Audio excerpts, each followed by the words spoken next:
Hey everyone, Anthony Monteith here. Thank you for joining me in this part two.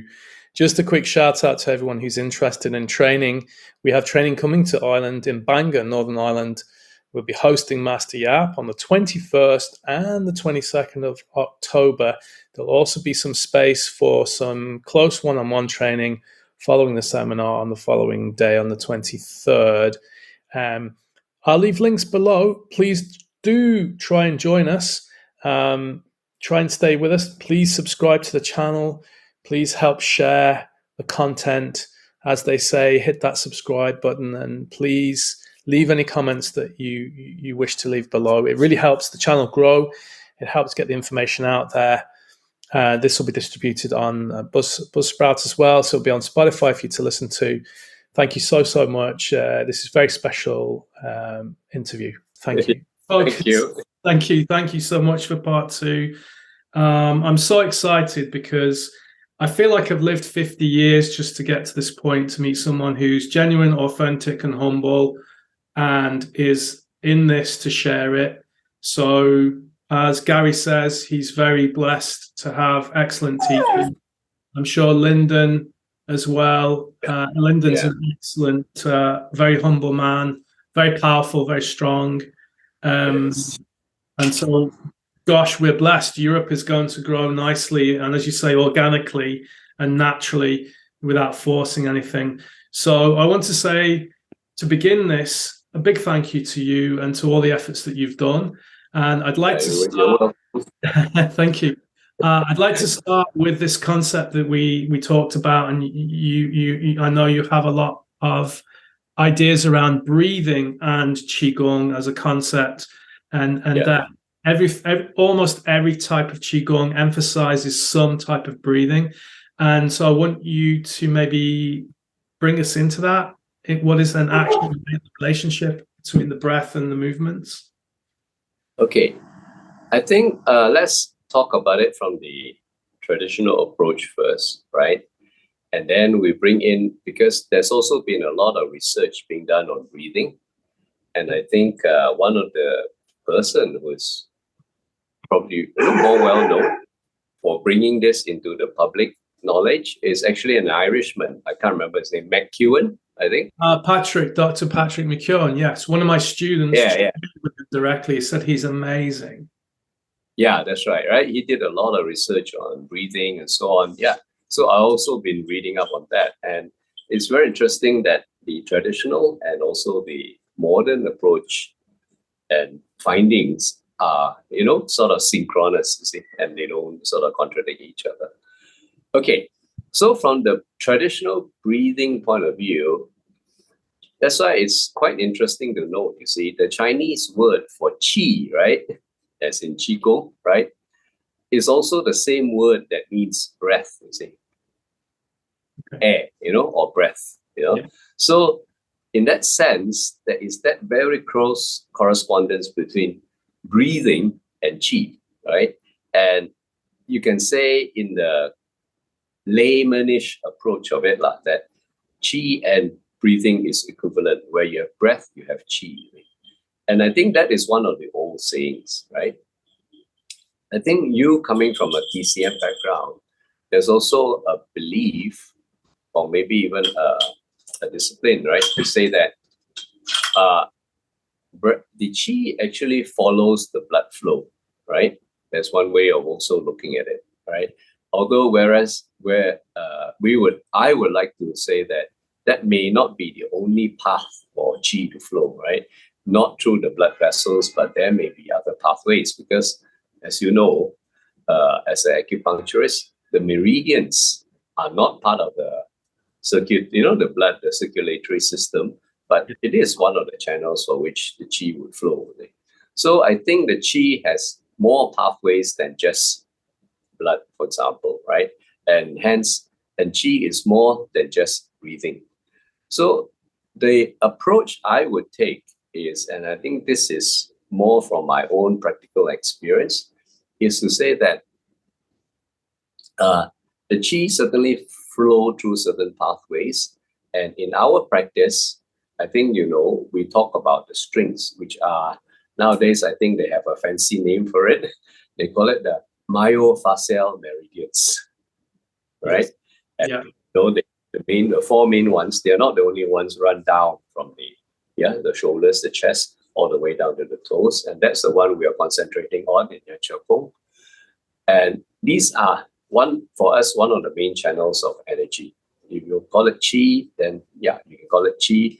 We can also call it jing, as I mentioned, yeah, there's the 6 levels of energy all the way from li, jin, yi, qi, shen, and so on, right? Anyway, so the analogy is like this. I use the analogy to explain it is like you buy an old house, or you have an old house, right? And in the old house, you want to get the plumbing working because the pipes are broken, they are leaking, they are blocked, you see. So if you have pipes like that in your house, even if you extend, you put in a new pump, for example, to pump, to get the pressure up, it's not going to work because the pipes are blocked, they are leaking, so the water may not be there when you switch on the tap, you see. Yeah. So what you should do is fix the pipes first. So once you fix the pipes, you put in new piping, you fix the leaks, they're no longer blocked.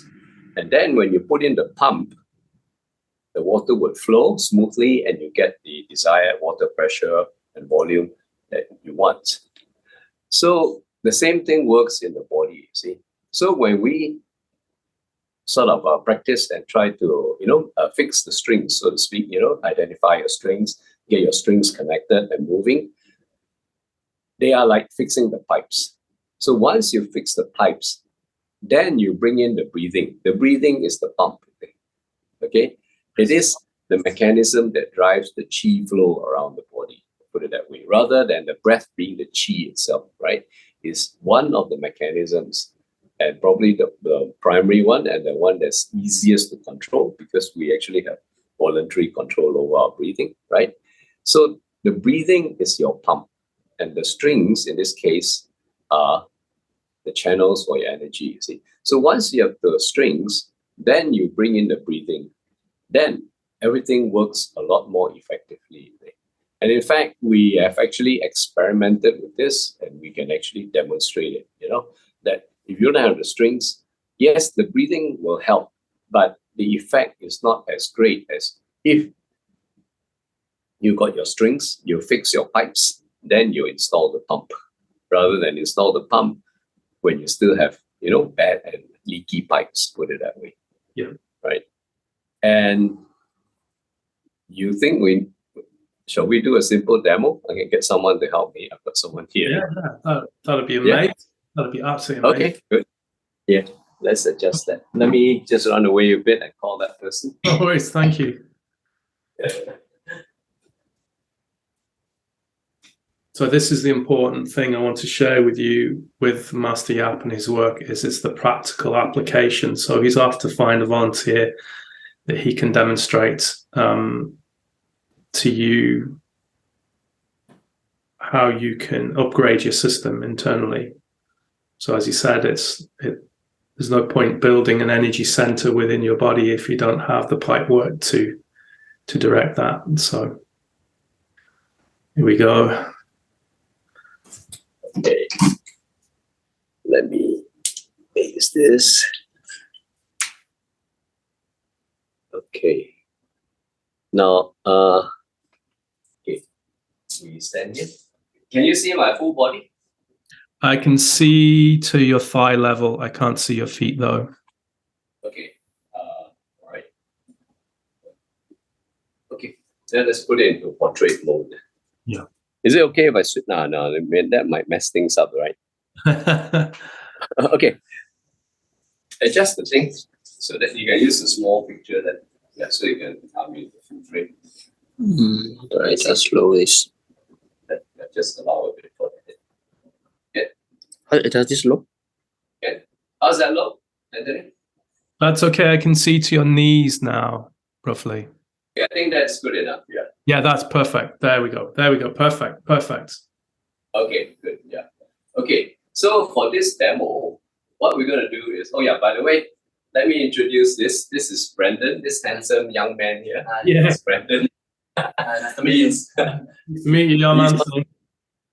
youngest instructors. Okay, Wow. he's been training for training under our family of arts. Amazing. For, I think more than years. Yeah, he started as a young lad. Wow. He's now in his 20s. I don't know if this is true, but like anytime I see Asian peoples, particularly those that do a lot of self-cultivation, I find it very difficult to judge their age. So something's working. Very good. Okay. Yeah. Okay. Back to this. So this exercise, right, when we do this, is very common in a lot of Qigong. Okay? Yes. Yeah. And normally when you do this, you lift your diaphragm, you breathe in, and then when you do this, you breathe out, right? Yep. So this is a very common practice movement in many types of Qigong. We have it as well in our five ancestors. Not so much in the Yan Shou Gong, but we do it a lot in the five ancestors. Now, so when I do this and do this, when I breathe in and when I press my hands down, how Brendan is going to test me is that he's going to put his hands like this, when I press, and then I'll try and press it down. Yeah. I do it first without anything. That means without the breathing. Then I'll do it with the breathing. Then I'll do it with the breathing and the strings. Okay. So is it okay if I stand sideways like this? Perfect. So I'll just do this one, right? This normal. I'm not using anything. I'm just doing with the movement, and you can see my speech is smooth, so I'm not using my breath. Okay. So when you put your hands down, then on the fingertips, like this, yeah. So when I try to press it, you stand on the stance, right? Yeah. So when I press down, no way, right? Because in this position, I have very little mechanical leverage. Even if I put my weight onto it, I can't press it down, right? So physically, not on. Now, I'll do the same thing now with the breathing. Breathe in, breathe out, breathe in, out, breathe in, breathe out. Okay? Those are the breathing. Okay? I'm not using strings. As you can see, even with the breathing, I get a bit further, but I don't get very far, right? But now I bring in the string. So when I do this, I rock back on my heels, so I engage the back string, and then engage the front string. So back string, front string, back string, front string. Yeah. So that's the point of view. Very different. Very My different. shot, I feel like. Yeah. Right. So that is, and I've done this with, students in class, and they actually can replicate this result. See, so it goes to show that once you have the strings and then you bring on the breathing, it is a lot more effective. Yes.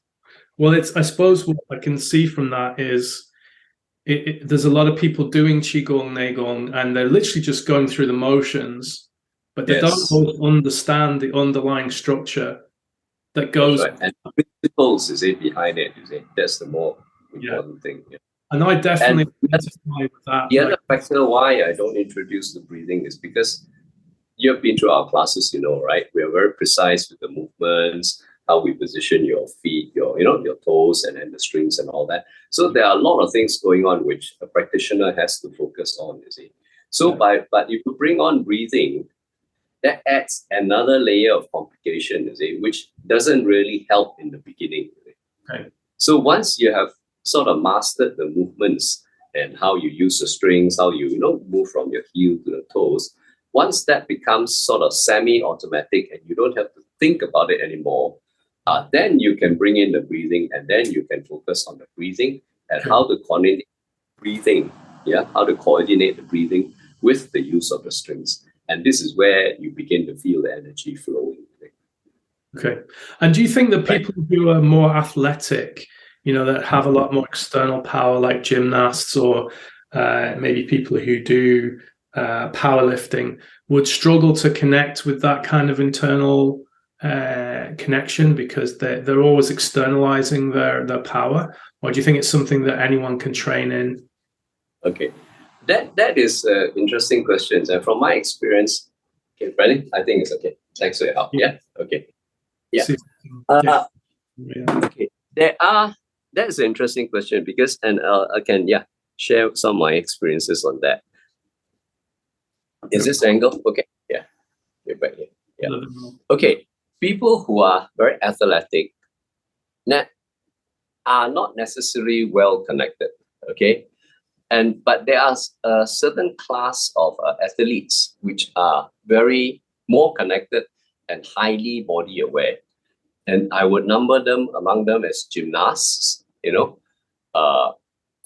people who do dance, people who do yoga, right? These are people who have a high level of body awareness. And the other area is, I don't know if you've heard of it, this area they call now the movement arts. Yes. I have a friend, Robbie, who might be watching this, who might even come to the seminar on Ireland, and he's very connected. You can see he has lots of flow movement, but he also has physical strength and power. Yeah, that's right. So I work with a very high level student of Ido Portal. He's actually, I think one, right? Yeah, I know. He was in Marsh. Anyway, he's based in Melbourne, and he has a high level of body awareness, and he picks up on these things very quickly. Yeah. So these are the groups of people. The ones that I feel are really poor in this, maybe haven't seen that many competitive weightlifters or powerlifters, but the bodybuilders, for example, are very bad for that. They have very low body awareness, despite, the physical strength and all that they have. But their physical strengths are not integrated. Yes. Yeah. Power's over a very small distance, isn't it? And they don't have the capacity to elongate their power. Seems to be very contained. But having said that, I also have some of my martial art brothers who also do weight training. Yeah. But they do it with a conscious effort of, yes, feeling the fascia and the tendons and all that. And that way is certainly a lot different from the way that is traditionally done. Yeah. I mean, the way the body does do it. Yeah. So I want to move on to the second part, which is this idea as a form can be practiced in many ways. And you've actually demonstrated that there with Brendan as a way of, that's a kind of a form, right? So what does it mean that it can be practiced in many ways in relation to, say, Yan Shou Gong? Okay, I think, again, let's go back to the principle. See, the principles goes back to that 5 stages, of learning internals, where the first stage is actually learning about the movement to get the movements right, because it's, in a lot of these traditional arts, it's using the outside to move the inside. It's using the external movements to activate your internal structures, your fascia, your tendons, and so on. And then the second stage is once the inside starts moving, you want to be aware of what's happening inside, right? And that leads you to the third stage, which is learning how to control your internal structures. That means how to move your strings, how to bring the energy up, float them, sink them, and so on. And then once you can do that, you start to generate and direct energy, which allows you to then go to the 5th stage, which is the inside, using the insides to move the outside, right? So using the outside to move the inside and using the inside to move the outside are quite common phrases. You find that some old masters do use these phrases, but I think it's the 3 stages in between that's missing. So when I say practicing it at a different level is at the first stage, you will practice to get the movements correct, right? To make sure that the movements are precise, your alignment with the shoulder, the elbows, and all that is, in the correct postures. Because without these correct postures, your internals do not get aligned. So when you're doing the movements, they're actually helping your internal structures to get aligned and connected. Yeah. So that is practicing it so that's why I think there are at least 3 levels you can practice it at. And these are related to the 5 stages in the learning internals. So I would say the first stage is to practice and get the movements correct. Yeah, because then that starts to integrate your internal structures. Then at the second stage, right, once you already become aware of your internal structures, the strings, your tui-na, your erdu and all that, right, your inner cosmic, outer cosmic orbits and all that, once you become aware of it, you try to integrate that with the movements itself, right? So Yeah. now so if you refer back to the 5 stages, then we are learning how to feel it and how to control it. You see, that will be practicing it at the 2nd stage, right? And then the 3rd stage is what I call practicing it energetically. That means that you're moving the energy and using the energy to drive your movements.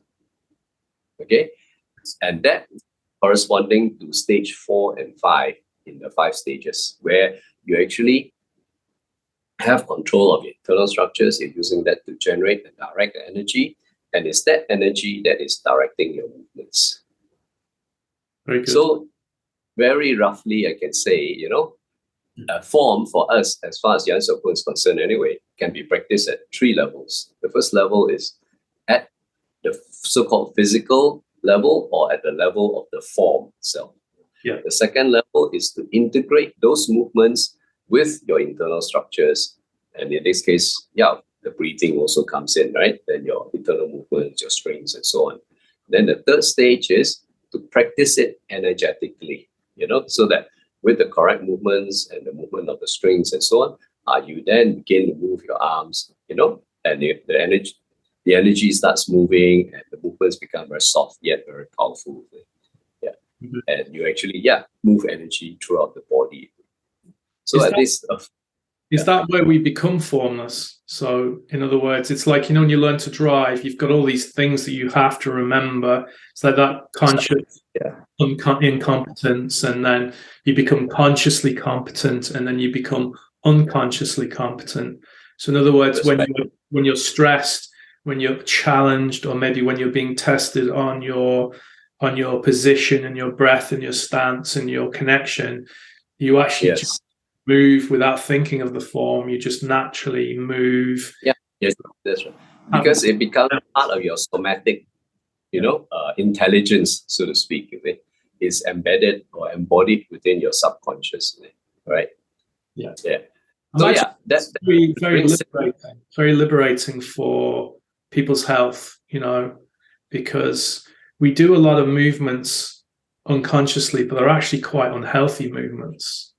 Precisely, yeah. And we're doing it wrong, you see. But when you integrate in the movement, like I think you've gone through in the course, right? We did this thing called string walking. Yes. Where you incorporate I was on the receiving end of that. yeah, right? And like you say, it's so liberating. You're walking with very little effort because you're really optimizing your use of energy, right? And you're using your fascia, your tendons, and so on. And yet you have that stability and that power that goes along with you. So I think that the interesting thing about that effect that I had on my body, people kind of, it's funny, in the past, I would have been one of those martial artists who would have gone, this can't be true. But some part of me is like, go and find out. And then when you're on the end of it, it is the most unusual sensation. It's like the sensation of no sensation. It's like there's nothing there. And yet I felt like the area that I held most tension was the area that kind of forced me to go backwards, which would be my shoulders and my mid-back. And I felt that that's just wasn't necessarily where you were directing it. It's just where I lost control, of my body. And then I just felt like I had to go backwards. There was no other option but to prevent myself from falling over. Very, very unusual sensation. Yeah. But when you are the one doing the walking, it's also a very different sensation because you feel like you're doing nothing, right? Yeah. Yet you're gliding sort of, you're not bouncing up and down like this, but you're just gliding along so smoothly, right? And effortlessly. And yet you have all this stability and power or momentum behind you. And I wonder if that is something that's missing, because I know that there was a big movement sort of in the zenith of when Qigong in the 90s was kind of exploding again. And people were using walking Qigong for health and wellness. And I'm wondering, were they actually walking correctly? Or were they just walking, breathing, and moving their arms, which is still healthy? You're moving the lymph system and you're grounding and earthing yourself. But imagine if they had a deeper understanding of the structure, how much more depth that would bring to their actual walking qigong. That's right. And it's just that small bit of adjustment, a bit of knowledge, and a bit of mindfulness, you see, right? There was, if I'm not wrong, in the 90s, like you say, where there was this big outburst, right, of people doing walking qigong. One of my students were actually teaching this thing called Nordic walking. Basically, it emulates, ski touring, right, where you have a ski pole and you walk together with a ski pole. Yeah. Seen that, or you heard of that? Yeah. Very popular. Yeah, they still do it. We don't have very many. We don't have any mountains really in Ireland, but you still people doing it even on the beach, and they're doing a pilgrimage like Santiago in Spain. You'll see them with the Nordic poles. Yeah, that's right. And people who walk the El Camino and all that, right? Yeah. So if you just add the strings to that, it will give them a lot more benefits, you see. And it's just that minor tweaking of mindfulness, you see. Yeah. Right? And once they become aware of the strings, because with the poles, you bring the arms into play as well, which is good, because then the strings don't just end there, but they actually do extend down to the arms, you see. So then you have the whole body coordination. Yeah. And that would add a lot of value to that. But having said that, without even knowing about strings, just using your arms and your legs in a coordinated manner does help you to work towards that connection. But that's why having the roadmap, as we talked about, right, is so important, because it allows you to see the goal that you're aiming for. Yes. So that if, let's say, you're doing the walking and you say, okay, maybe the purpose of this walking, Nordic walking, let's say, is to try to find and connect my strings. So if you just have that intention in mind and you maintain your mindfulness, you will get the strings, because you know what the goal is, you see. But if you do test each other on it, which a lot of Qigong Neigongs don't do, they have a goal in mind. They don't know what they're working on, you see. So if you don't know what you're working on, then you're just doing it, like you say, going through the motions and doing things mindlessly as opposed to mindfully. And that sort of, slows you down. Not say impossible, but slows you down for reaching your goals, you see. Very good. And I know we talked about healers. There are a lot of people that follow me that are healers of some sort, whether they practice traditional medicine or indigenous medicines or whatever it is. And you said, they can pursue Yan Shou Gong in a deeper sense, to develop internal capabilities, which maybe just improve quality of treatment as opposed to having quantity. And so by developing that internal pathway, they can use that energy then for healing.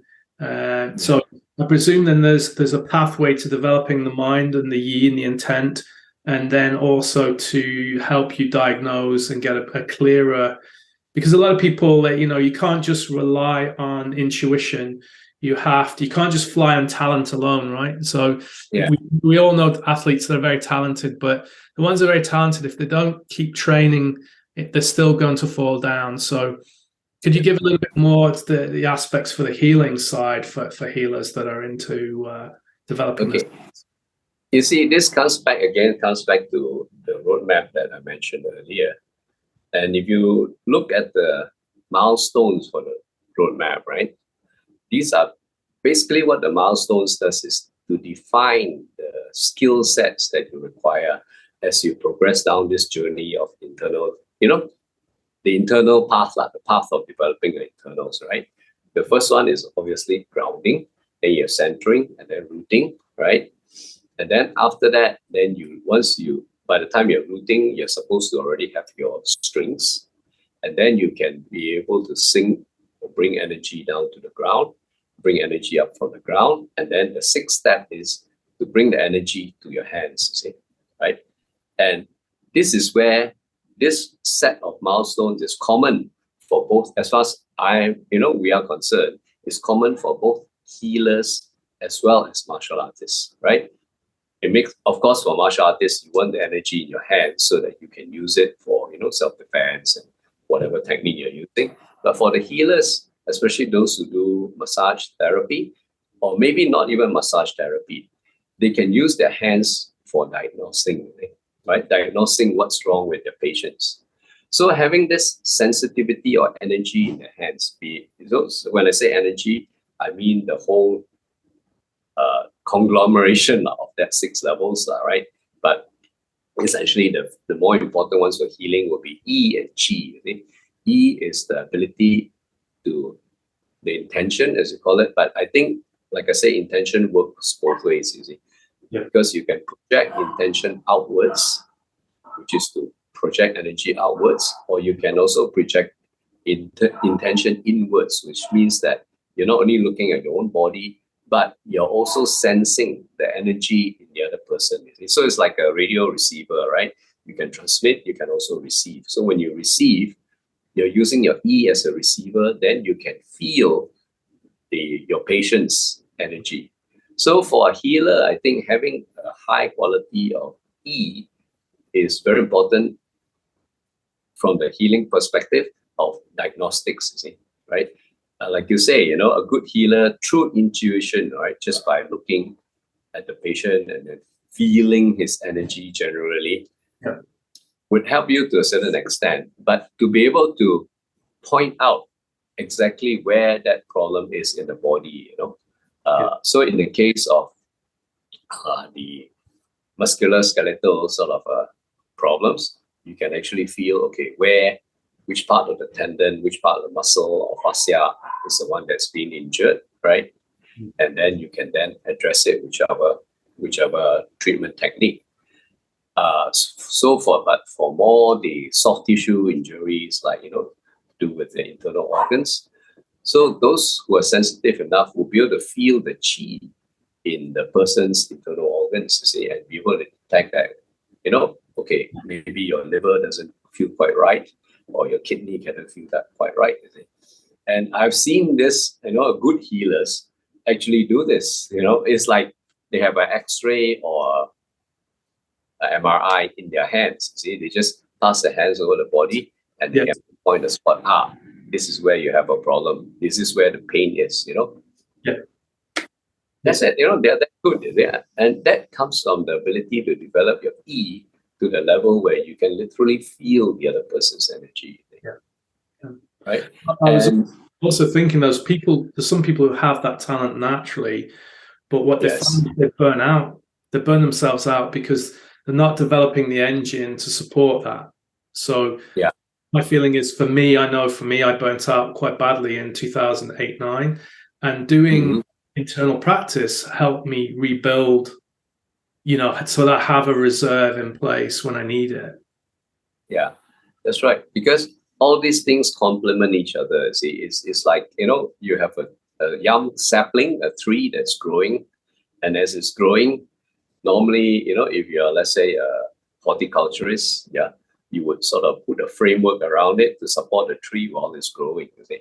So the Qigong and all the other practices, internal practices, is to support that, you see. So if you say that sapling is your ability to sense and diagnose, the problems in your patients, then having the Qigong and all the other internal practices is the surrounding framework that props up that sapling, and that allows it to grow and mature. Yeah, absolutely.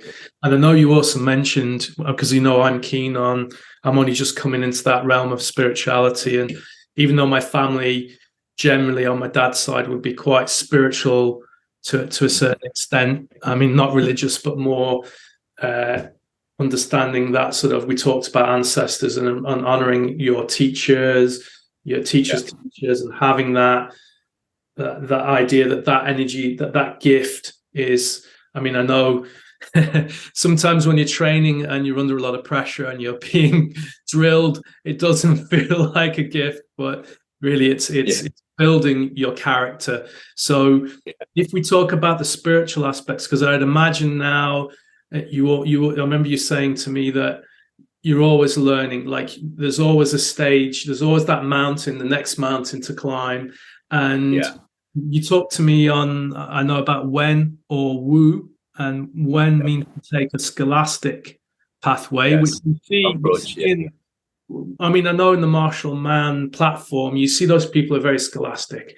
They understand, the texts and the lineage and the pathway, and then you have the Wu, which is to take that martial path to know and prove oneself through the practice. But I presume both of those things are applicable for Neigong. Like basically, it's a merging of scholarly practices and then actually practicing physically. Yeah. And I think for me, since I come from the Shaolin tradition, right, that has always been part of that, you see. As I always tell people, most people think of Shaolin as, oh, it's just a school for martial arts. But they forget that Shaolin is actually a monastery, right? And it also teaches, of course, Buddhism and philosophy and traditional Chinese medicine. TCM is also taught in Shaolin, you see. So you have the three fields, the three areas of arts, you can say. The healing arts, right? The medical side, the philosophical and the spiritual arts, which is the Buddhism and its assorted philosophies. And then you have the martial arts, you see. So the Neigong, as I've said before, is actually a combination of all these three fields, you see, of knowledge combined together. And that's why when I teach the Neigong, I also talk a bit, I do tend to spend time on the philosophical part of it. I mean, even simple basic concepts like what do you mean by yin and yang, right? How do you incorporate yin and yang into your practice of your Yan Shou Gong, for example, And the fact that we are not, unlike Tai Chi, which only advocates you to be soft. Yan Shou Gong has both the tension, the hard part, and the soft part, you see, because we believe that the yin and yang coexist together. And it's about how to harmonize these two to get the benefits out of it, you see. And the way I look at it for, let's say, for example, yin and yang is about positive and negative. You have to have, let's say in electricity or magnetism, you always have two sides, you see, in the North Pole, South Pole, you have the positive and the negative. Because without the two, you cannot have the energy flow, right? So if you have put a positive terminal with the positive terminal, you won't get a flow of electricity. But you put a positive to negative, then it generates a flow. So the polarity is needed in order for energy to flow. See, that's why in Yan Shou Gong we have parts where you tense, you tension your body. Of course, we don't go all the way to 100% rigid, but there is a bit of tension. And then there are other parts where you have the relaxation. See? So it's that yin and yang. So this is where I feel like understanding the philosophy and putting it into the practice sort of makes a lot of sense, and then you get a better appreciation. This is what you mean by yin and yang, And like I joke sometimes, I say when you practice yin and, Yan Shou Gong, you're actually putting philosophy into the physical realm. I get you. Yeah. Right. I definitely see how people get drawn into Yan Shou Gong. They get pulled in because there's parts of it that can be applied to other parts of their lives,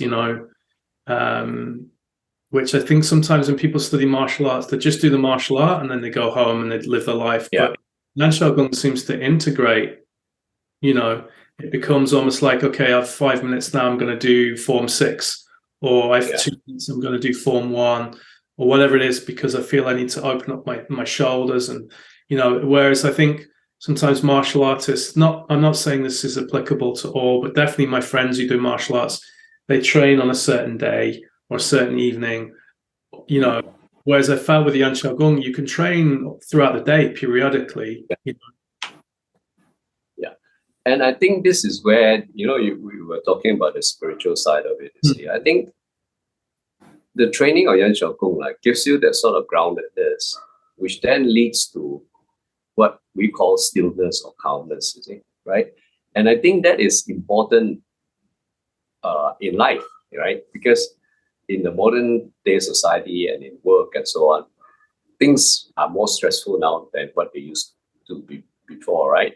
Because we are coordinating so many things, see, right? In the past, let's say, in the old days, where people work on a farm, all they've got to do is get up, they work in the farm, they come back, and that's about it, right?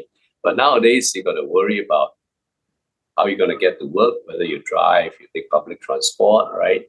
You have to be on time. Okay, you worry about time. And then you have probably like 3 or 4 meetings scheduled for the day, right? And you got to make sure that you're on time for each one, and there are deadlines to meet and all that. So there's a lot more factors that you need to coordinate. And that leads to stress, you see, right? And without the calmness and the stillness, then the stress will just keep building up and building up. You cannot let go of it. You cannot let go of all that stress that keeps building up. So having this ability to be able to ground and stay calm would allow you to address all these issues that you face in your daily life in a more calm and controlled manner. So you become a master of your own domain, so to speak, rather than being driven by outside factors, you see, right? So you're not a slave to the clock, for example, right? You can now say, okay, I choose to be calm. Let's say, well, instead of having 4 meetings today, why don't I push one of them to tomorrow, because I don't want to rush around like crazy, Yeah. right? So you will be able to moderate your life in a more controlled manner. And I think sometimes doing less is doing more, right? If you're so highly stressed and you're running around all the time, yes, you may look like you're very busy, but how much do you achieve, you see?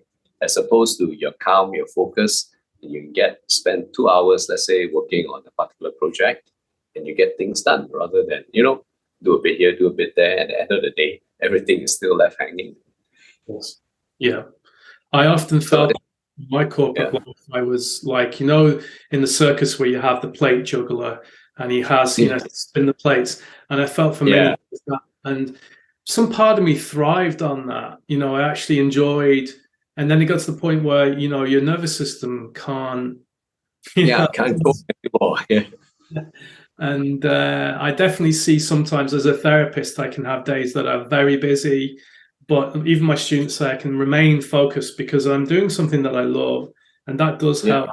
Still, without this kind of practice, I think my mind would be very full. And I know I've spoken to Lyndon and Gary about this, who are in the Netherlands, and about the need perhaps for this kind of work to be shared in the corporate sector, because having 8 to 10 to 15 minutes a day of no screens, no emails, just working with the body, doing a movement that's probably particularly unusual. It's not your usual going to the gym or CrossFit or cycling or running or whatever it is that people do, yoga or Pilates, which are all valuable in their own way, but having something that brings the mind, body, spirit into focus over time, not immediately, but it must reap benefits later on, right? It's like, I remember, one of the other internal arts teachers used to say, it's like putting money in the bank for later, so how do you feel? Do you feel that there is a scope for that in the corporate world? Yeah, I think there is, you see. I think I work closely with a friend of mine who's a counselor, right? A psychotherapist, counselor. And a lot of people are stressed. Nowadays, from students, right, who has to face exams, and especially here in the East, there is a lot of academic pressure, pressure to do well in exams and all that. And your kids, like in their early teens, they're already under a lot of pressure. And you have all the way to, corporate executives, of course. Yeah. And here in the East, where we have a more sort of workaholic sort of perception of things, right? Yes. A lot of people, work overtime. They don't leave the office until about 7 or 8 o'clock at night. So, which is, I think, a terrible thing, you see, and which is definitely not good for your family life, your social life, and so on. But it happens. Yeah. But you're more grounded, you're more calm. Then, like I say, I believe in being focused in your work, and doing more in less time, right? If you're focused and you're not being sort of have influences shoving you all over the place from different directions, you can just shut everything down and say, okay, I'm going to focus on this. You get more things done. And end of the day, you feel better for it because you're calmer, you've had that sense of achievement that I've got something done, that sort of thing. The other thing I think is what is nowadays quite a buzzword is embodiment, right? There's a lot of talk about embodiment, about feeling your body, integrating your mind and your body. And I think that is something that is very necessary. The modern lifestyles with our push for academics, especially here in the East, right? We focus too much on the cognitive part of our being, right? The so-called, that's what is, I would say, much wanted or respected by society. Someone who is smart, intelligent, who can think fast, and so on. But being always in your head and not connected to your body basically leads to stress. You see, you're thinking all the time, and that leads to the three common mental issues that most people face. You see, especially in modern society: stress, anxiety, and depression. Because everything is up here, you can't let go. See? Yes. But being connected to your body, and especially when you're connected to your body and you're grounded, right? You can actually relax and say, wait a minute, why am I stressing over this? I shouldn't be, or that is not important. I shouldn't be worrying about that, you see. So it brings a clearer perspective to your mind. And your body sort of brings that realism back into center stage, because without the awareness of your body, your mind is all over the place, right? But once you're more become aware of your body, it helps you to center everything. Then you realize, wait a minute, it doesn't make sense for me to work, say 12 hours without eating. I need to eat. I need to feed this body, because if you don't eat, you're putting yourself under all that stress. It definitely impacts your health. So things like that, to be more aware of one's body helps you to bring things more into perspective. Yeah. And do you feel like in your practice, I mean, obviously in the early years, you had to do more martial, more combative self-defense, maybe some weapon work, and then to remember there's such a big, as you say, such a big volume to your work. It's outside of Yan Shou Gong. You have the Wu Mei, you have the five ancestors, which is a huge system, very wide, very deep. You felt that just what I feel with you is because you've done so much work with the body that it's a lot easier to integrate the system so that there's the similarities, there's links between all the different systems. And I'm just trying to think, like, what kind of, like, how hard or difficult, or what was the challenges that would have faced your father and your father's teacher in putting this Yan Shou Gong together? It's quite clever, I mean, I had a teacher, to put it in perspective, I had a teacher in China once who had traveled. He was an ordinary chap. He worked in a magazine, like a reporter, and he'd suffered with some health challenges, and he only started training when he was 40. The system he learned was like 108 moves, like a Taoist number, and when he came back to his hometown, he's like, there's no way anybody in my hometown is going to train for 2.5 hours every day to learn the Qigong. He went to Beijing and he got his body tested. So he tested all the different postures to see, biophysically, which ones had a better stress response, which ones generated more energy, or whatever you want to say. And he whittled it down to like 4 major structures, and then he came up with his own system, which was for health. And I'm just trying to think of the kind of the testing and the thought process, and literally sitting down and having to write down, what works, what really is doable, what the average person can do, what are the ones that bring the most health benefits. I can't even begin to imagine what that must have been like for your father and his teacher. No, that's right. I think that is where the, again, like to use that buzzword, embodiment comes in, you see. And that is where you begin to, where you integrate all that knowledge, into your body so that it happens automatically. You don't have to think about it anymore. It's become part of you. Okay? And I think that is probably the highest level of embodiment, so-called embodiment. It is this integration of all this knowledge, movements, movement of energy included into your somatic consciousness, you see, as they call it, right? And I think, you see, this is where it's interesting, you see, where some of these ancient practices, and that's what always fascinates me. I draw, the comparison between the ancient practices, which I've been exposed to and which I do practice, to some of the modern findings in, modern science, not necessarily just in the physical and the medical sciences, but also in the neuroscience and also in things like psychology, you see. Now, there's this very interesting theory I came across. It was by this French guy. His name is Dreyfus, Dreyfus, and he calls it the Dreyfus 5 methods of learning, 5 stages of learning, rather. And this guy was a researcher. I don't know exactly what his background was, but I think it was from psychology background.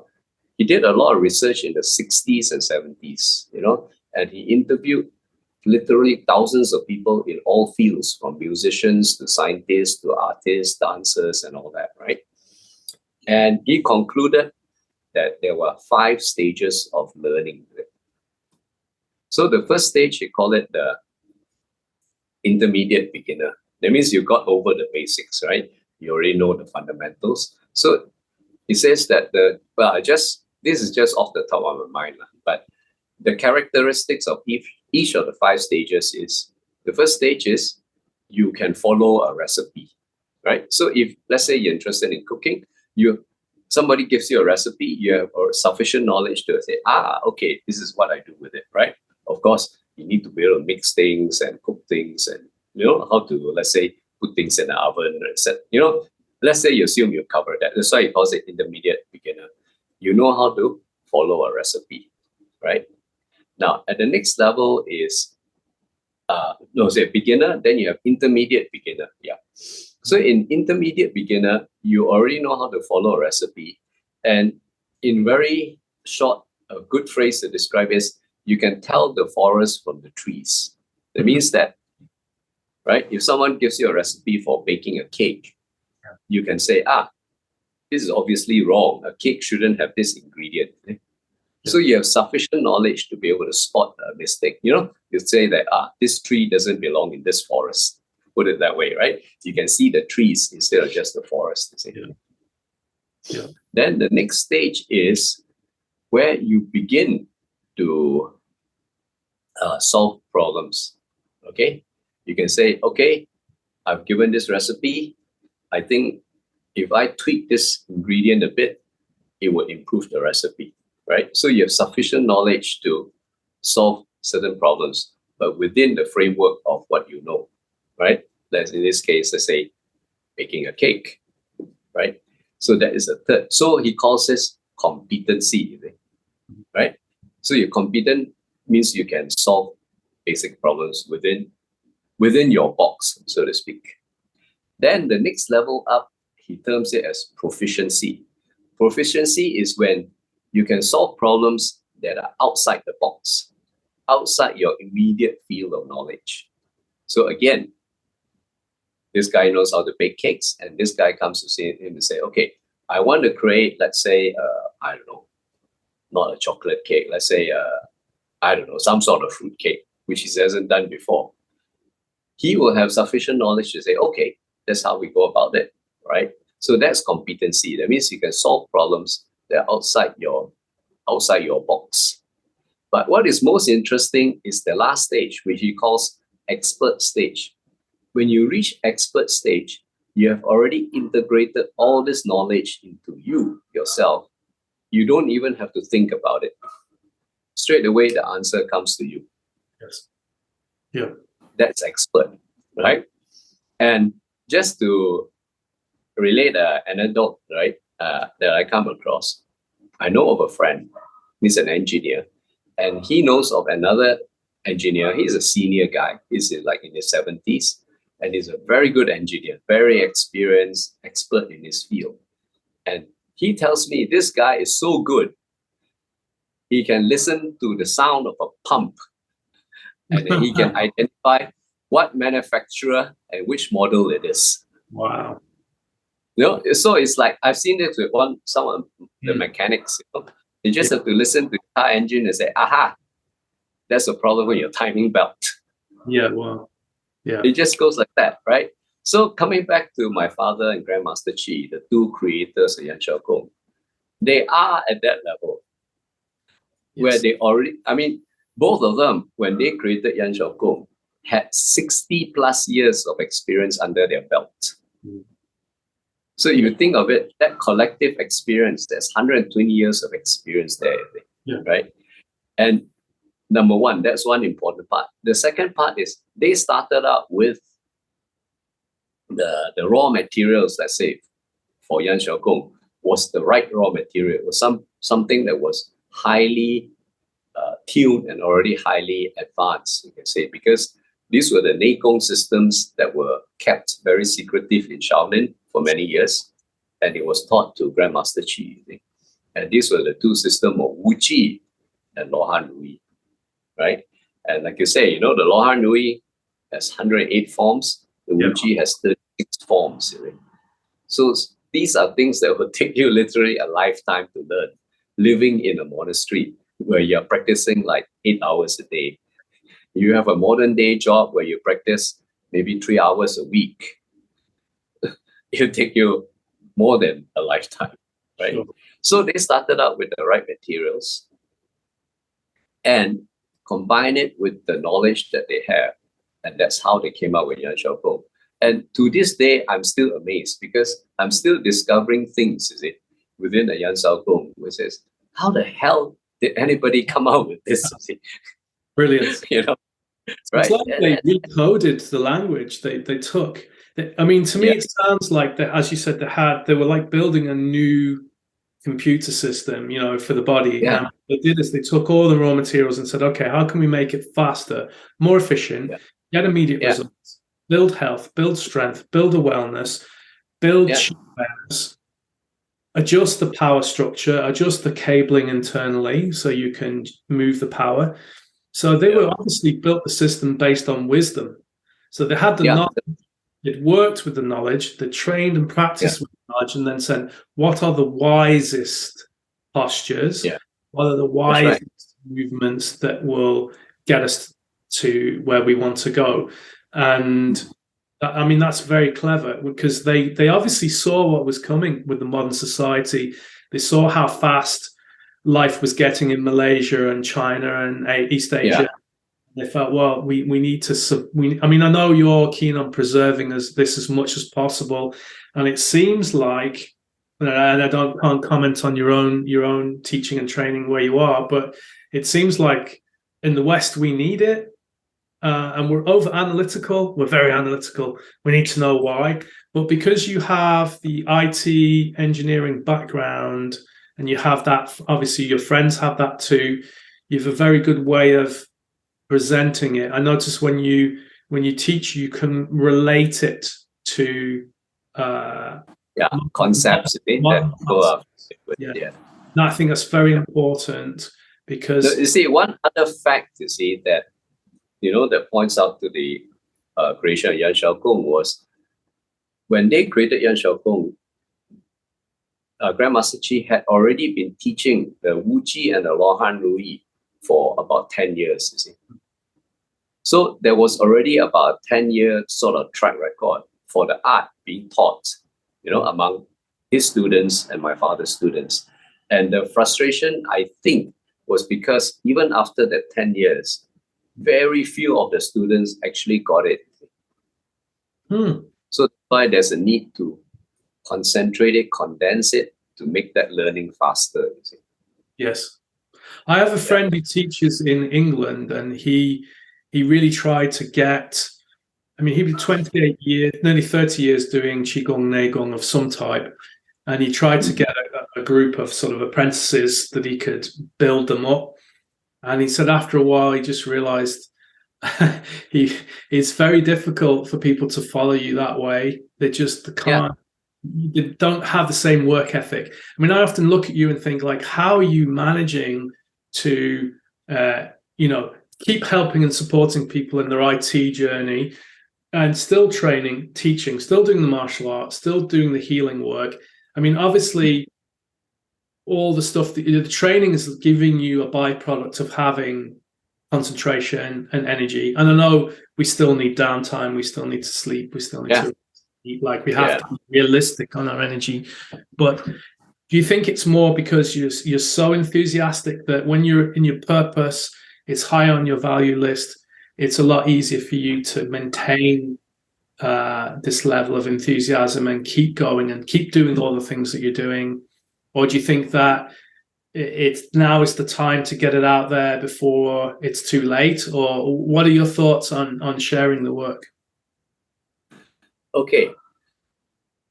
To be truthful, right? Although I was aware of Yan Shou Gong way back, it was created back in the early 80s.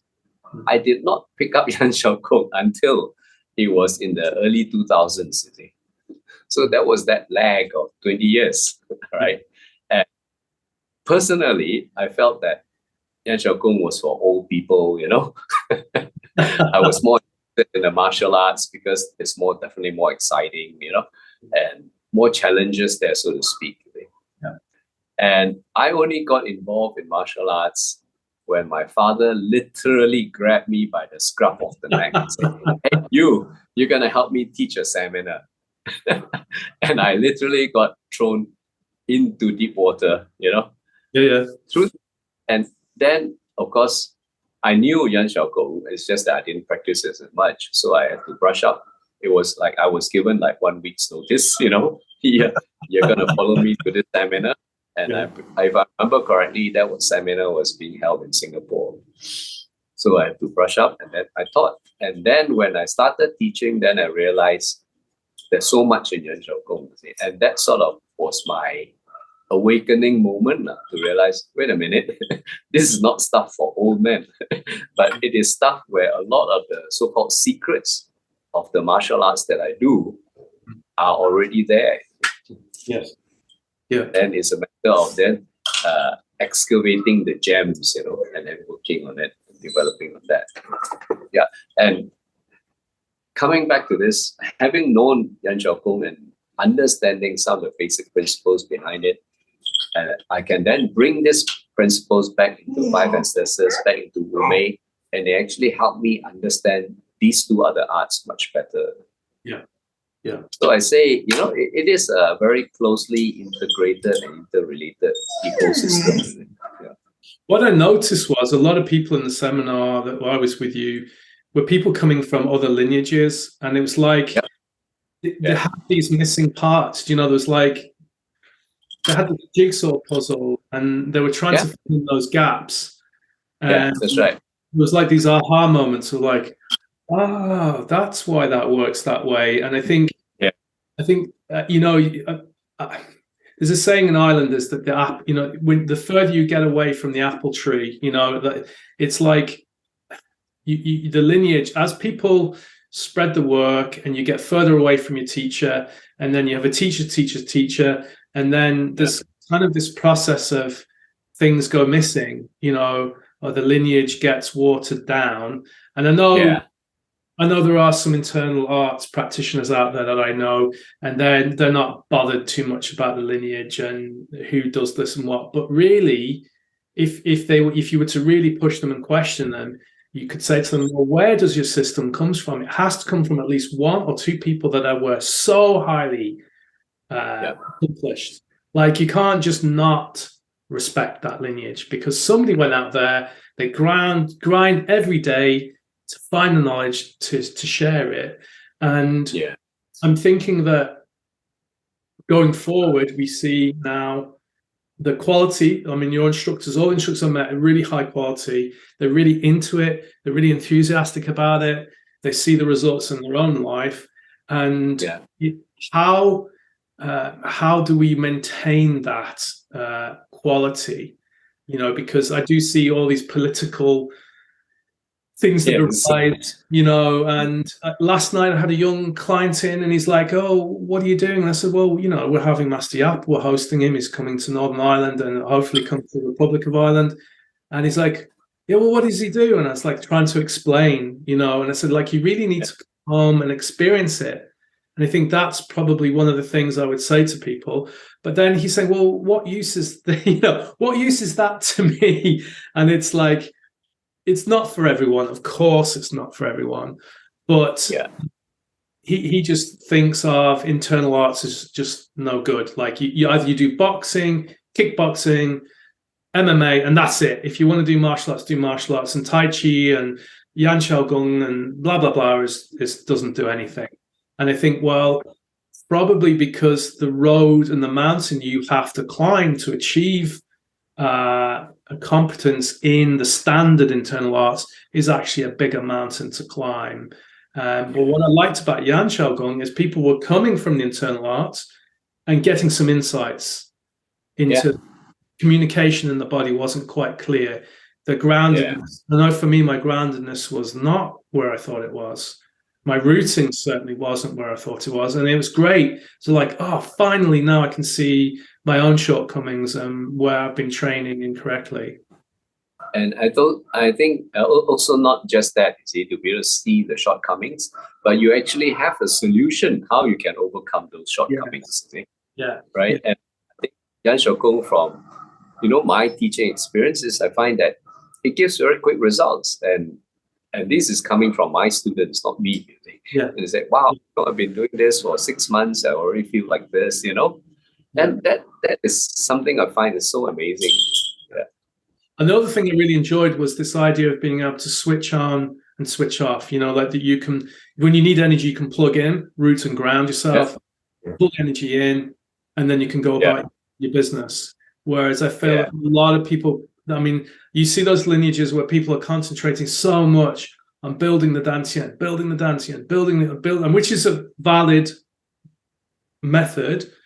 But when we're on a time constriction and when we need something that's effective and gets results quickly, sometimes, I mean, it's not for everyone, but it's like to be able to plug in and receive energy, move and mobilize energy, and then feel healthier. And then also be able to have the ability to discharge and regulate and get rid of excessive energy. So it's like those dimmer switches on the lights. It's like you have to do that rather than slowly building up a battery of power, which, as you know, can leak. And sometimes if needed to get a little bit more power out of your battery can be a struggle. I think that is a very good analogy. You see, I think a lot of people talk about, the dantian and storing energy. And I've been asked these questions before. Do you guys, store energy in the dantian and then bring it out from there when you need to use it? So my answer to these people, and this seems to surprise them, is that no, we just draw upon energy on demand. See, when I need it, I draw on it. When I don't, I don't. Of course, I do keep it on sometimes, just to keep myself, at a certain energetic level. You see, if I don't want to, I can switch it off and I go to sleep. You see, right? If you're too energized, you can't sleep. So one of the advantage of what we do is we can actually have a very high level of control over that energy, right? And part of the reason is we have both a battery as well as an engine. Okay? Whereas if you only depend on the battery, like you say, your battery runs down, right? And you may not be able to charge your battery fast enough. Whereas if you're in an engine, if your engine for whatever reason conks out, right? And you don't have a battery to back it up, then you have no power, no energy. So I think you need both. So we have both the engine as well as the battery. Right? And for battery, that's why this concept of man, heaven, and earth is very core to our principles, is because we as humans, we can develop our own battery. But don't forget, we have two huge batteries down there and up there, right? And once you develop your skill sets, you can actually draw on the energy from the earth and draw on the energy from the heaven. And that is part of what we do, and that is part of the whole concept of the Yan Shou Gong and the other arts that we do. And that is exactly what you mean by rooting. See? Because when you root, for us, you see the difference between grounding and rooting. Most people tend to confuse the two, but for us, it's very clear. Grounding is connecting your structure to the ground so that you have a firm connection to the ground, you're stable, you don't easily get pushed over. And also, once you have basic grounding, some of that energy can go down to the ground, right? You're connected. So, but at that level, you're connected structurally. Then, when it comes to rooting is connecting energetically, right?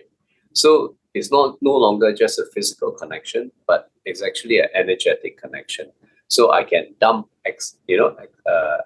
additional energy. So say someone's giving me force, I can dump it to the ground, yes. Or I can draw energy up from the ground to, use for whatever purpose, whether it's or to repel an attacker. Yeah. It's interesting. It comes to mind as Tesla, in the original Tesla, not the car. It's that idea of being able to change the atmospheric energy in heaven, bring that in. Yeah, that's right. Yeah. He was able to draw, right, energy from the difference, right, in the electric potential of the Earth. And as you go higher up, the voltage is higher. Yes. And using that potential difference, is able to draw energy and generate a current. Yeah, absolutely. And I'm also thinking with the diaphragm and the lung, you've got this relay switch. As you drop the diaphragm, you're literally you're shifting polarity as well internally with the physical fascial. I mean, some very interesting documentaries around fascia. I recommend Strolling Under the Skin, I think is a French documentary. And the interconnectedness, like we almost have an internet, a crystalline internet that moves light, moves photons. It literally moves photons through the body. And I remember a scientist saying they took some human fascia and they actually blasted it with different light waves, and the light organized itself. Literally the frequency of that light was organized into an organized structure. So you could see how, with a good intent in your mind and a good, I mean, one of the things for me is trust. Give me a second, Rick. Anthony. Hey, Jimmy. Okay. Oh, no. I'm having an interview on, so your bike is making some background noises. Okay. Yeah, sorry, go on. So it's like having, like when you think about the work of Bruce Lipton, right? Bruce Lipton talks about intent, that he studied the genetics of muscle cells, and that a muscle cell can change its form and function according to the environment, so external signals come in, and then it can turn into a hair cell, or it can turn into a skin cell from a muscle cell. So, and he was saying that the biggest environment that we have control over is the mind. So when you talked about, having the initial basic strength, being able to hold a stance, walk, climb, you talk a lot about walking as a good exercise, building up strength in the feet, and then building the structure, the jin, that connection, and then being able to use the mind for then to feel the chi, move the chi, and then, going into the higher realms. And I believe you said there are higher ones, but you personally haven't got there yet. But I was having a little thought about that, and you talked about emptiness, this idea of like the Wu Ji. Yes, that's right. Yeah. That idea that, to me, Wu Ji is almost like to become nothing. One with it. When you become nothing, you become part of everything, right? Yeah, like that's such a mind-blowing concept. I mean, I often wonder, do we when we pass physically, do we return back to Wu Ji? But as we return with this new vessel, because we've trained it on this earth, that perhaps as we die, we then spiritually ascend slightly, because we've learnt enough, we've worked on our body, and then therefore we go back with a better physical vehicle or a better energetic vehicle. I don't know. I mean, I don't know the answers, but that was some thought that came into my head from a spiritual sense. And then I thought about your shrine. You have the different type Buddhas from different traditions. And I also think about an old teacher of mine that passed away. He was actually Taoist. And he ended up getting better, I don't know if it's better cremated, and then his ashes went into a Buddhist temple. And one of his why did he do that? And he said he's trying to cover all his bases.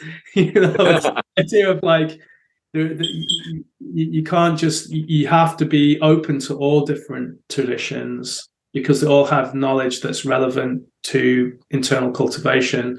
And I'm thinking then from a spiritual perspective that people, when they build a vessel, they build a connection, they get a sense of calm, peacefulness, the world is slowing down. One of the side effects I noticed was my son would occasionally kind of spar with me and go to attack and do punches and kicks to test me. And I noticed the weirdest thing before, when I did external martial arts, I had to really think about, oh, the punch is coming, I have to block it, you know? Yeah. I was just noticing, I just don't even think. It's like, boom, boom, boom. It's like I can see, even though I've done martial arts, I haven't done martial arts in 30 years, but I think from doing Yan Shou Gong, it's like there's an instinct there of, oh, yeah. It's like everything slows down. It's like Matrix, you know, like the attack is coming. And because obviously it's my son, so I'm less stressed. The chi isn't, I can feel, oh yeah, the punch come and block and slow it down and be very soft and very gentle. And I'm wondering if that is a side effect that has happened from the training. It's the only thing I can think of because I haven't. No, I think it is. You see, I think to me, when you deal with things like that, right, that is outside the body, then you're really dealing with the Shen, right? That what's that? The sixth stage, no, the fifth stage, right? The Shen, which is your energetic body or aura, as you call it. So when you train Yan Shou Gong, you're training that as well. You know, you're putting your consciousness out there. Put it that way, right? Yeah. So your consciousness is no longer just here, but it sort of spreads out to the nearby space. You see, and I guess with training, then you can extend that even further. Yeah. I noticed. I remember I went to go at Linden with a full sort of. I think I can't remember what we were training. I mean, I said, like, what would happen if I, came at you with a proper hook punch? Yeah. Like, okay, just go. When you're ready, go. And I went at it, and it was like so gentle, so soft. Yeah, like, that's right. That's weird. Like I should be in pain. Like hitting, he's blocking me. I should be in pain. Just I couldn't move. It was like that does not make sense. And the thing, that's right. Yeah, it looks really weird, right? Or fake, if you watch it from the video. And so I do think when I get questioned on it and they say, oh, you should really be doing boxing and kickboxing and that. I understand that. I understand how effective that can be. But and I know in your lineage, if you are going to battle, you can't afford to stand there and trade punches for 20 minutes with someone. It's just not. Yeah, right. Yeah. That's the whole idea. It's too tiring. And you want to as little energy as you can, right, to neutralize your opponent. And I'm wondering, did you look at like some of the historic martial arts we have in Europe? I'm wondering, have you seen anyone? I mean, I know there's the Systema model, which is they have internal training and breath control. I'm wondering, have you seen anything in the European arts? I did come across some Jesuit priest book, and they were doing what looked like Qigong. I mean, it was supposed to be, but they were holding postures that were very familiar, Okay, I haven't come across that. That's very, very interesting. And they were holding stances, and they were holding their feet in different positions. And the first thing I thought was, they're doing Neigong, Qigong, or some kind of. Right. I mean, obviously, that's not the label, but it was very similar. And I'm wondering, have you? Well, it's not surprising because the Jesuits were very, what shall I say, scientific in a way, right? In their way. And they were also one of the first among the Christians that visited China, I think. And they took an interest in studying, what China had to offer rather than just say deny it and try to convert proselytize everyone. Yeah, they actually studied what the Chinese had to offer. Yes. Yeah. So as we're coming to the end of the interview, there must be something else you want to share before we wrap up, because we've taken up nearly 2 hours of your time. So is there anything you want to impart to people? And just as a final message, Master Yap will be in Ireland 21st and 22nd of October. He will be coming slightly earlier, but if you're available, I will leave details below. And I'm hoping that we can organize something in Dublin as well, probably a talk or a question and answer or a live demonstration. We'll let you know when that. Yeah, I'll be able to show Yan Shou Gong and let people feel it. Yeah, people need to feel it to understand it. It's a little bit when I do tui-na. People know what's tui-na? What's that? They call it tuna. Oh, you do tuna? I said no, I do tui-na. What is it? I said, okay, get on the bench, feel it, and then they go, oh, this is amazing. So I would say there's a parting message for our crowd in Ireland. Okay, I think coming back to this thing about spirituality, you see, I approach this whole thing from a martial, experience, you see. And I started very young, right? And I was also very fortunate because I have access to grandmasters. My father was a grandmaster, his master was a grandmaster, and I had many great teachers who were very advanced. And so, I made a lot of progress in martial arts. But as you progress higher and higher in martial arts, you realize that violence, which you sort of put so much attention into, right? Both in giving and receiving, right? No longer matters, you see, because you learn to let go of it. Like that experience we had with Lyndon, once you let go of thinking I have to oppose strength with strength, right? The whole issue of power goes away. It's more a matter of skill, timing, and a lot of other things, like, of course, with internal energy. So what I realized is that the martial path led me to this spiritual path in that sense, you see, because once you let go of that use of force and violence and the need to fight everything, you learn to work with things rather than flow with things, right? Like they say, to work with the Tao rather than to fight the system. Then your whole philosophy also changes, you see, right? And that was, for me, a very, what shall I say, important, enlightening moment to say that, wait a minute, I don't have to be fighting with everybody. I just work with the flow, as they say, right? And then you will still achieve what you want in the end, okay? Without having to expend a lot of energy, a lot of frustration, a lot of emotional energy. And when you begin to work with things, then you begin to realize, wait a minute, everything is part of you. You are part of everything, see? And this is where I think it leads to the spiritual path. Okay? Yes. Once you begin to let go of that fighting, and begin to accept things, and then your scope also widens. And then you begin to see more things, and you feel like, wait a minute, we are actually part of this whole big thing, whatever that is. Yeah. And that is what the concept of the Tao is all about, or Nirvana, or whatever you call it. Yeah. Very good. Very good. That's a nice parting message for everyone. So inviting people who are perhaps interested in learning internal practices, perhaps are healers, perhaps are martial artists who are going through a spiritual, they want more from just fighting and want to let go. Maybe people who want to heal, get more energy, more vitality, relax the mind, calm the spirit. Then I think Yan Shou Gong is the complete package. And it comes in many layers and many different levels. And Master Yap will be here to showcase the first 6 forms and answer any questions here in Ireland. So I want to thank you so much for giving me all the time. And thank you to the audience for listening. And we'll see you on the next episode. You never know, there might be a 3rd episode coming. There's so much information to unpack. But thank you very much. Willing to chat. It's such interesting chatting with you, Anthony. Yeah, thank you for your time. I appreciate it. And thank you.